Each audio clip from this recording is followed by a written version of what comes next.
a gig at the Coco thing, right?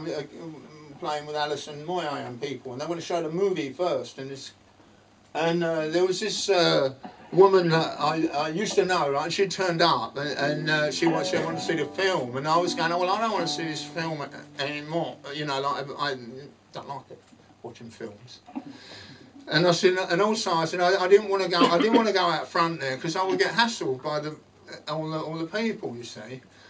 And then, but then, you know, I thought, oh, come on, man, I'm not being very gallant. And so we went out the front, and we were in fact getting hassled by people. And so what they did then, they put us, you know, that place is like an old music hall, and we're in one of these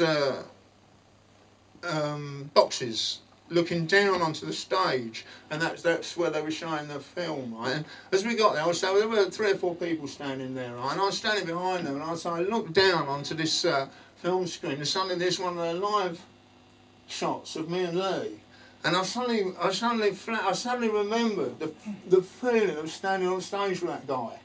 You know, like it was like, you know, you could never find it anywhere else. You couldn't buy it. And of course the music. Oh dear, you know, it's like, keep your cool, man.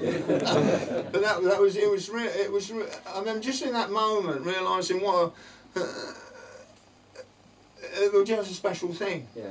A special thing in his voice and his personality. Yeah, I think I show my daughter wants to be a singer, and I show her your live at the Kursaal with there's only about 6 songs on it, and we're glued to it because you can't not watch him and you, and you don't see that sort of thing. You don't see people doing that.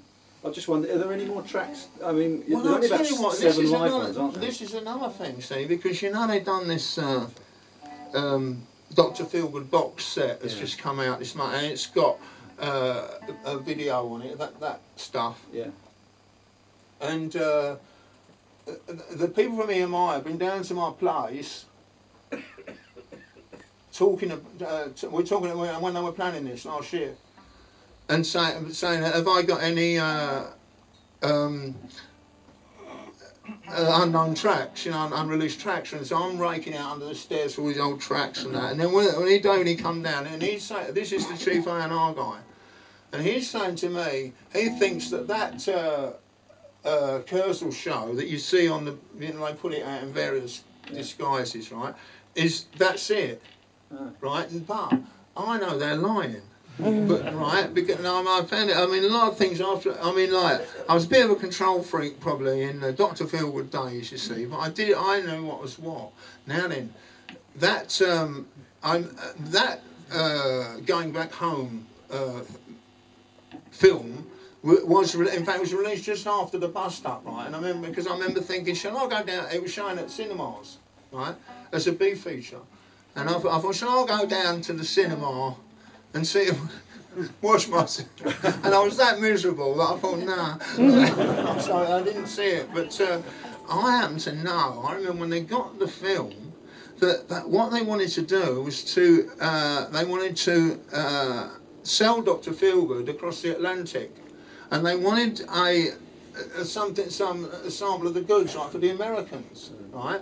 And I went one day into a movie editing suite, right? And I can remember that what they were doing was chopping this thing down to a short length of time, and I think that's what they've got right now. Nobody remembers this, and the A&R guys going, no, that's what. And I'm saying, I'll tell you what, it ain't, because I remember being there and doing this editing, because the guys were like asking me what numbers to use, and you know, just like that. So I mean, I saw there is extant a complete movie of that show. But I told this to the EMI fellow, but I don't think they found it. So gone. Get the CD, can't you? The whole CD of the show, can't you? Huh? The whole CD of the show. Yeah, but it's like, but it's. I mean, the show that we would have played that night would have been at least an hour long, right? About an hour long, and I mean that one you see is just not even half an hour, is it? No, it's a shame. No, It's very good. It's a shame, really. Yeah. I did try when they were looking at material for this box set, but it does exist along, in fact, with the footage of the Wembley Rock show, because that was all filmed. Now you sometimes see, like, you might see a programme about Little Richard or something, and they'll show a bit of Richard's set, and it's done at Wembley, right, or Screaming Lord Sutch, right, you see it at the beginning, right, and you can get these little bits on YouTube, or whatever they call it, right, and I know this one bit of me, this Heinzie. It was going to be the start of this movie. Was never actually made, the whole thing. They made short ones with the real Chuck Berry and everyone, but all this kind of nonsense in the morning not there. Although they did have this, it's Heinzie, and he's singing "Come On Everybody," and you see all the people running across the field to get to their places, right? And there I am, with, like, I look like, what did my boy used to call me? They used to laugh at me because I was like that Shaggy, is it, on Scooby-Doo? Like this, you know, but there I am, like, looking at my shoes, thinking, oh, this is good, you know. I was yet to encounter Wayne Kramer, you see, that was going to come in about an hour's time. So I went for that.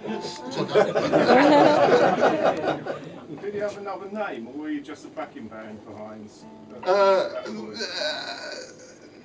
Really. I never knew you was there, you see. I didn't realise. Well, funny enough, actually, what happened on this show, right now, one of the first, it was the first time I'd ever seen one of these modern PAs, right, with monitors and stuff like that. And in the morning, these monitors were not working, right? So that you're on the stage, and then you've got these big reflex speakers going out the front, right? But you couldn't, particularly vocals, you couldn't hear. Now, one of the arts of backing Heinzie was to watch for where we went wrong, right? You got one for the money, and, so you catch up with him, you know, stuff like that. Now then, of course, we get on stage there, we're playing, and you can't hear him. So he's all over the place on these breaks, right? And you can't, so we can't compensate for him.